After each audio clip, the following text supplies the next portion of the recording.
Hi అందరికీ. ఇప్పుడు నేను ఒక బుక్ గురించి చెప్పాలనుకుంటున్నాను. ఆ బుక్ పేరే 'art of being alone' written by Renuka Gavrani. ఈ బుక్ సమ్మరీ చెప్పాలనుకుంటున్నాను. ఈ బుక్ టైటిల్ ఏంటంటే 'solitude is my home and loneliness was my cage'. Solitude అంటే ఏకాంతంగా ఉంటూ హ్యాపీగా ఉండడం, అండ్ లోన్లీనెస్ అంటే ఒంటరిగా ఉంటూ బాధపడటం. ఎప్పుడు ఎందుకో మనతో మనం టైం స్పెండ్ చేయాలంటే అంతగా ఇష్టపడం. దాన్ని ఎందుకో మనం ఒంటరిగా ఫీల్ అవుతూ ఉంటాం. దాని నుంచి బయటపడటానికి ఏదో ఒకటి చేయాలనుకుంటాం. ఎందుకో ఒంటరిగా ఉండాలంటే ఒక రకంగా భయపడతాం. మనకు చిన్నప్పటి నుంచి మన మైండ్లో ఒక విషయాన్ని ఇన్ఫెక్ట్ చేసి ఉంచారు. ఏంటి అని అంటే, చిన్నపిల్లలు ఎవరన్నా ఒంటరిగా ఉన్నారు అని అంటే వాళ్ళకేదో ప్రాబ్లం ఉందని చెప్పి కొన్ని మూవీస్లో, బుక్స్లో వాళ్ళని అలా చూపిస్తారు. వాళ్ళని వీక్ క్యారెక్టర్స్గా అండ్ ఈజీ టార్గెట్స్గా అండ్ సింపతితో ట్రీట్ చేస్తారు.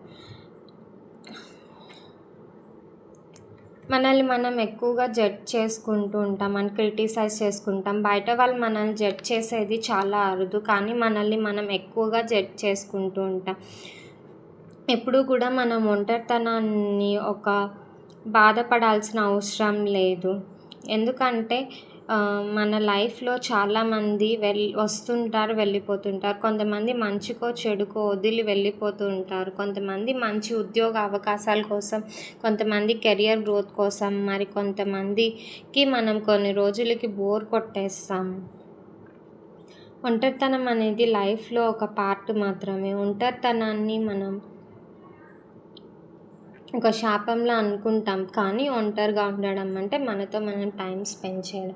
ఒంటరిగా ఉన్నప్పుడు చాలా పాజిటివ్ థింగ్స్ అనేవి ఉంటాయి. ఏంటంటే మన డెసిషన్స్ మనం అవతల వాళ్ళ ఇన్ఫ్లుయెన్స్ లేకుండా సొంతగా తీసుకోవచ్చు. అండ్ ఒంటరిగా ఉన్నప్పుడు గోల్స్ అండ్ డ్రీమ్స్ మీద బాగా ఫోకస్ చేయవచ్చు.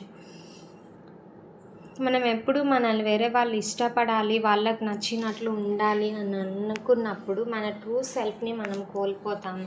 అది ఎలా అంటే, ఇప్పుడు మనం మన లైఫ్లో ఒక్కొక్కరితో ఒక్కొక్కలాగా ఉంటాం. మన ఫ్యామిలీతో ఒకలాగా, బయట వాళ్ళతో ఒకలాగా, మన ఆఫీస్లో ఉన్న కొలీగ్స్తో ఒకలాగా. ఇది ఎలా అంటే, మనం కంప్యూటర్లో డిఫరెంట్ ట్యాబ్స్ ఓపెన్ చేసినట్టు మన పర్సనాలిటీలో ఒక్కొక్క ట్యాబ్స్ మనం ఓపెన్ చేసి మనలాగా ట్రూ సెల్ఫ్ని అనేది కోల్పోతాము.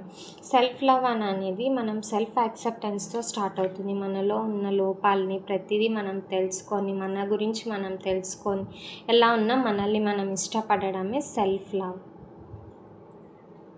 ఈ బుక్ కానీ నచ్చినట్లయితే please like, share and subscribe my channel. Also మీకు ఏదైనా బుక్ సమ్మరీ కావాలంటే కామెంట్ చేయండి. నేను డెఫినెట్గా వీడియోస్ చేయడానికి ట్రై చేస్తాను. Thanks for watching.